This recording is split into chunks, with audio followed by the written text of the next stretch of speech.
ministro da Fazenda, Haddad, diz que Fazenda não foi provocada por Lula sobre prorrogação de desoneração dos combustíveis. Durante a transição de governo, Haddad defendeu o fim imediato da redução das alíquotas dos tributos federais sobre os combustíveis, mas foi derrotado. Ou seja, pelo ministro, a gente não teria essa prorrogação que teve até agora em fevereiro, que na verdade acaba amanhã. Em fevereiro vai acabar essa prorrogação, e vai voltar aí realmente os impostos, em cima daí dos combustíveis, impostos federais. O que acontece com isso? A tendência natural, é clara isso, é que os combustíveis voltem a ficar mais caros no país. Nós sabemos aí que o Brasil passou por um período aí durante esses 4 anos aí muito turbulento, com aumentos de combustíveis constantes. A população realmente passou muita dificuldade com relação à questão de combustível. Nós tivemos um aumento de combustível tão drástico que até o diesel, que é o combustível mais barato que nós tínhamos no país, se tornou um dos combustíveis mais caros, chegando ao patamar de R$ 8,00 um litro de óleo diesel. Isso desencadeou aí no país aí de várias manifestações, greve de caminhoneiro, toda uma situação aí que nós percebemos aí que vem acontecendo no Brasil, na verdade, desde o governo de Michel Temer. Se a gente analisar de forma crítica, não de forma partidária, não de forma ideológica específica, não de forma a ter um político de estimação, mas de forma clara e coesa, nós vamos perceber que desde 2017, que foi quando o Temer assumiu, 2016, 2017, lá para cá, depois do golpe que Dilma Rousseff sofreu, o país vem passando por uma crise energética muito grande. De Michel Temer para cá, nenhum governo tomou realmente as medidas cabíveis para que o país pudesse sair da crise energética que nós vivíamos. E de lá para cá a tendência foi só pior. Foi só ficando pior, até chegar ao ponto que um litro de gasolina chegou ao patamar de R$ 8,00, R$ 9,00, até R$ 10,00 em lugares mais longínquos aqui do Brasil. A gente não pode ficar falando de preço de combustíveis especificamente de uma região, porque nós sabemos que tem regiões aí que para o combustível chegar tem que, vários quilômetros de estrada de chão, lamaçal, são lugares totalmente isolados e que o combustível lá infelizmente não tem como chegar lá a ser vendido pelo preço de tabela, ou pelo preço aproximado da tabela, porque é inviável até a compra desse combustível. Então teve lugares que tinham combustível de R$10 a litro de gasolina, e de lá para cá não houve medidas econômicas que realmente fizessem o Brasil sair dessa crise. E o que a gente vai ver agora com o governo do PT é uma repetição de tudo isso, justamente porque o governo está pegando o país despreparado. E daqui que se começa a se fazer os investimentos, realmente na área da energia. Quando eu falo energia, eu não falo energia elétrica, eu falo combustível. Daqui que começa a se investir nos combustíveis, de plataforma, a retirada de petróleo do pré-sal, ou compra, ou até mesmo criação de refinarias, vai levar um bom tempo. Então nós vamos passar por um processo longo ainda, espero que não, mas infelizmente pelo menos 2023 todinho nós vamos ter esse problema de combustível. É inviável, é impossível, na verdade, imaginar que o governo vai conseguir manter essa prorrogação aí de isenção de tributos em cima de um combustível para que o combustível fique no patamar de R$5,00. Não tem como, o governo precisa arrecadar, até porque se ele não arrecada, ele não tem como repassar para o povo aí, no caso, de forma de mão de obra, de benfeitorias para o povo, ele não tem como repassar. Uma das fontes de custeio de obras e de várias outras coisas que o país precisa vem justamente dos tributos que vêm dos combustíveis. Neutralizado politicamente. Aqui a notícia não para. Decreto contra garimpo ilegal em território Yanomami é publicado. O presidente atual Luiz Inácio Lula da Silva publicou um decreto proibindo, acabando na verdade, com o garimpo ilegal em terra Yanomami. né? Se todos lembram aí, os que não lembram, eu vou lembrar, né? O ex-presidente Jair Messias Bolsonaro, ele emitiu um decreto onde ele permitiu aí, né, que as terras Yanomamis pudessem ser utilizadas para o garimpo, né? E depois deste decreto aí que ele emitiu, as terras foram invadidas aí por garimpeiros aí, né? E as consequências desse garimpo ilegal, nós estamos vendo hoje, né? As consequências, né? Os índios passando fome, necessidade, justamente porque os rios estão, né, sendo destruídos pelos garimpeiros, né? E, como eu disse no vídeo de ontem, o que mais surpreende nessa questão desse garimpo ilegal é justamente que os garimpeiros não estão se amedrontando com a presença das forças policiais, né? No caso ali da Força Aérea, né? Eles não estão se intimidando, né? Continuam garimpando do mesmo jeito, né? Então aí, a partir de agora, os garimpos estão proibidos, né? E o que se espera agora do governo é, além de todo o suporte que o governo está dando aos índios, né? Está aí realmente, né, prendendo os garimpeiros, né? Porque não adianta você expulsar o garimpeiro, né? A situação é que a impunidade ficou tão clara, né, durante esses 4 anos, que essas pessoas, por mais que você explique que não pode, elas vão continuar entendendo que pode. Então tem que ser presos, porque é como eu disse, se você expulsar daqui da frente, eles descem e fazem lá embaixo. Então tem que ser preso, né, serem julgados pelos crimes que estão cometendo, porque realmente estão cometendo um crime ambiental, mas é um crime, né, porque você destruir, matar um rio é um crime e gravíssimo, para quem não sabe, né?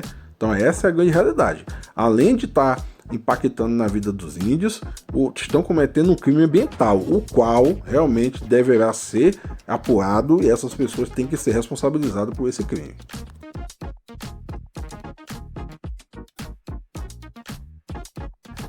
E a ex-primeira-dama do Brasil, Michele Bolsonaro, vai a jantar do PL sem o esposo, né, Jair Messias Bolsonaro.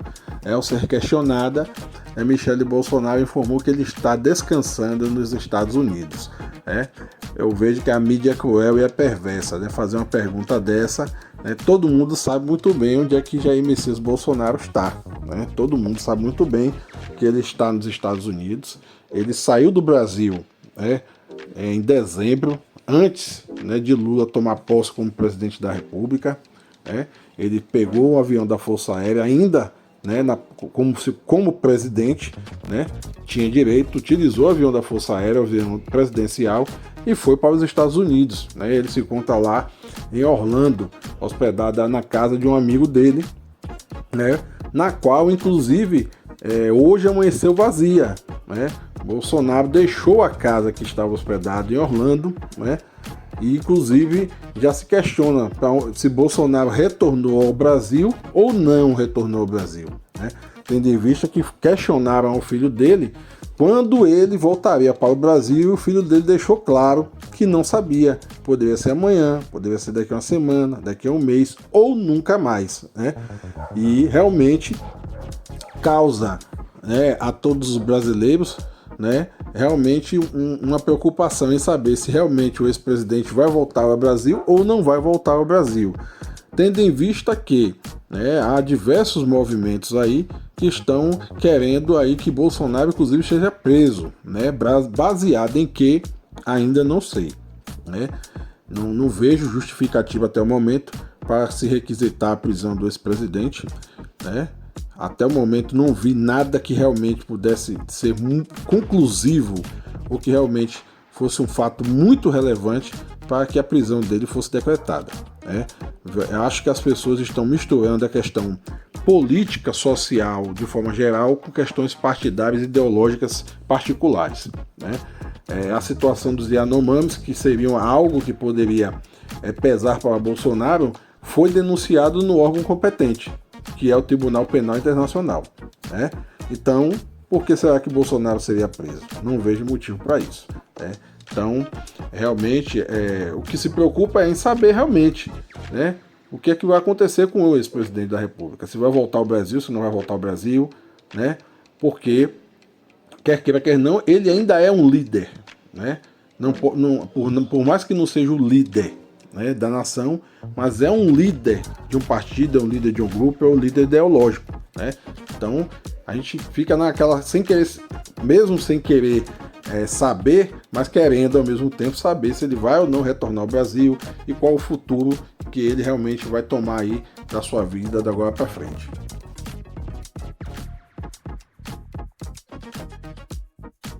A um dia da eleição, né, governo e oposição se articulam pelo Senado, né? A briga está aí concentrada realmente, né, em Rogério Marinho e Rodrigo Pacheco. Ontem eu falei para vocês aí, expliquei aí, né, o tamanho da bancada que cada um está tendo de apoio aí, né? O Rodrigo Marinho ainda está, Rogério Marinho ainda está em desvantagem, quantidade de partidos aí que está acompanhando ele, né? E o Rodrigo Pacheco realmente tem aí uma quantidade de partidos muito grande, uma bancada muito grande e tem o apoio, né, do presidente da República aí. Isso pesa muito, né? Rogério Marinho conta com o apoio do ex-presidente Jair Messias Bolsonaro, né, que pediu a seus aliados aí que dessem esse suporte para que o Senado não ficasse na mão do PT, ou seja, não ficasse na mão de Rodrigo Pacheco, né, tendo em vista que, como eu expliquei a vocês, né, o apoio de Lula hoje para Rodrigo Pacheco e Arthur Lira não é um apoio que foi dado por causa do bem da nação, para saber qual era o melhor presidente para determinada casa. Foi um apoio que foi dado, infelizmente, por uma questão de troca de favores, né? Essa política sem vergonha que nós temos no Brasil, onde se deixa de lado o que é interessante para a nação e se coloca acima da nação, do bem comum, o que é interessante para cada político, né? Como todos sabem, a PEC do Bolsa Família, que relevou vários nomes diferentes, né? PEC do estouro, PEC do fura-teto, né? Essa PEC que deveria ter sido aprovada do dia para a noite, no estalar de dedos, por todos os deputados e senadores, porque era algo que realmente iria surtir um efeito positivo na vida do povo, principalmente das pessoas mais humildes, para chegar ao ponto de ser votado e ser aprovado, houve uma ampla negociação. E essa ampla negociação não é para saber o que seria melhor para o povo, é para saber o que cada um iria ganhar com isso, né? Então, o apoio hoje que Rodrigo Pacheco tem no Congresso é derivado dessa negociação que foi feita naquela época lá, entre ele, Lula e Arthur Lira, né? Onde Lula se comprometeu, junto com sua bancada, a apoiar a candidatura dos dois para que os dois fossem reconduzidos ao cargo de um de presidente do Senado e o outro de presidente da Câmara, né? Então, Rodrigo Pacheco já vai levando vantagem, inclusive ele está liderando hoje, se a votação fosse hoje, ele estaria eleito e provavelmente, mesmo com toda a articulação que a oposição vem fazendo, dificilmente Rodrigo Pacheco vai perder essa eleição para Rogério Marinho. Neutralizado politicamente. Aqui a notícia não para. Planalto aciona a AGU após jogador de vôlei, Wallace, ex-seleção, fazer um post sobre violência contra Lula. A atleta divulgou pergunta de torcedor sobre dar um tiro na cara do presidente e promoveu enquete sobre o tema, mas apagou horas depois, né? A Confederação Brasileira de Vôlei, né, e Cruzeiro repudiaram a publicação, né? Repudiar a publicação não resolve, a publicação já foi feita, né? E esse tipo de publicação só manifesta uma coisa: o nível de agressividade que as pessoas estão, né? O nível de desrespeito à lei que as pessoas estão, né? Quando eu digo que o Brasil está vivendo um estado de anomia, é por causa disso, né? Uma pessoa que chega numa rede social, algo que vai ser visto por milhões de pessoas, e publica um post sobre dar um tiro na cara do presidente da República. Uma pessoa dessa está preocupada com as consequências que ela pode sofrer? Não. Não está. E o que deixa a gente mais revoltado, quando eu falo revoltado, porque uma pessoa dessa, que é uma personalidade, é uma pessoa que é influente, é um atleta da seleção brasileira, né, sabe o que é patriotismo realmente, o que é defender a pátria, né? Porque senão não teria ido para uma seleção jamais, né? Uma pessoa dessa que faz um post desse, ela não vai responder nada no final das contas. né? É uma pessoa que deveria ir para a cadeia pelo que ela fez.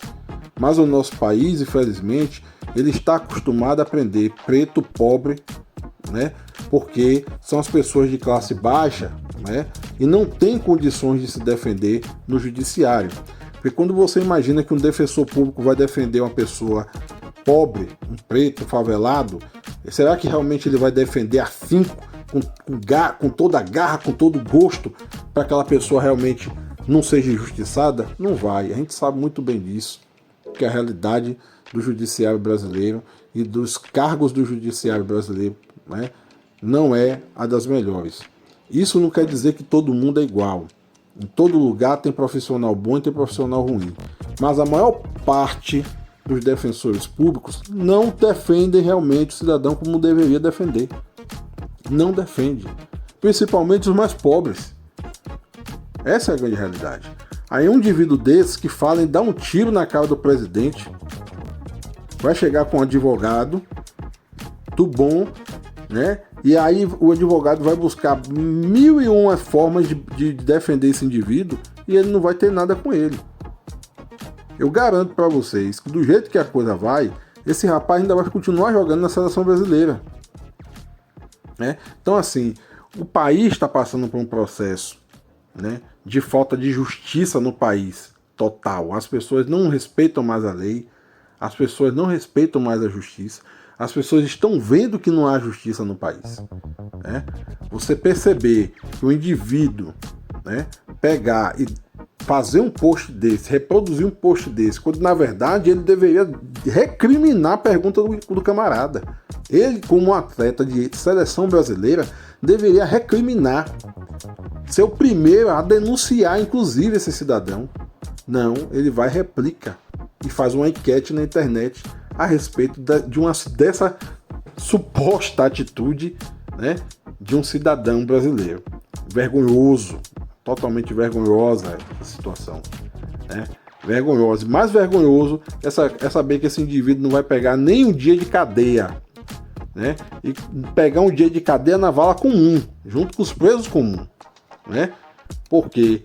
Porque se botar ele numa cela separada dos demais, ele não vai saber o que é uma carceragem, ele não vai saber o que é ser preso, ele vai continuar transgredindo a lei. Então ele tem que ir para a vala comum, no meio de todos os outros presos, saber o que os outros presos passam, mas ele não vai passar por isso.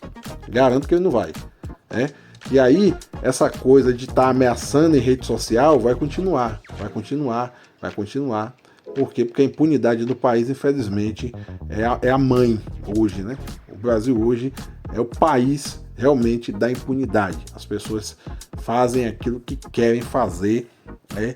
E a justiça, né, o judiciário, por ter tanta burocracia, né, dá esse direito às pessoas fazerem o que querem, né, do jeito que querem e ficarem sem punição. Valeu, galerinha. Se você gostou do vídeo, se inscreva em nosso canal, ative o sininho das notificações para você ficar atento aí a tudo que está acontecendo, certo? Comente e curta o nosso vídeo, tá? Ajude aí a gente a bater a meta de 1000 inscritos aí, para a gente começar a fazer nossas lives aí, beleza, gente? Muito obrigado e até o próximo vídeo.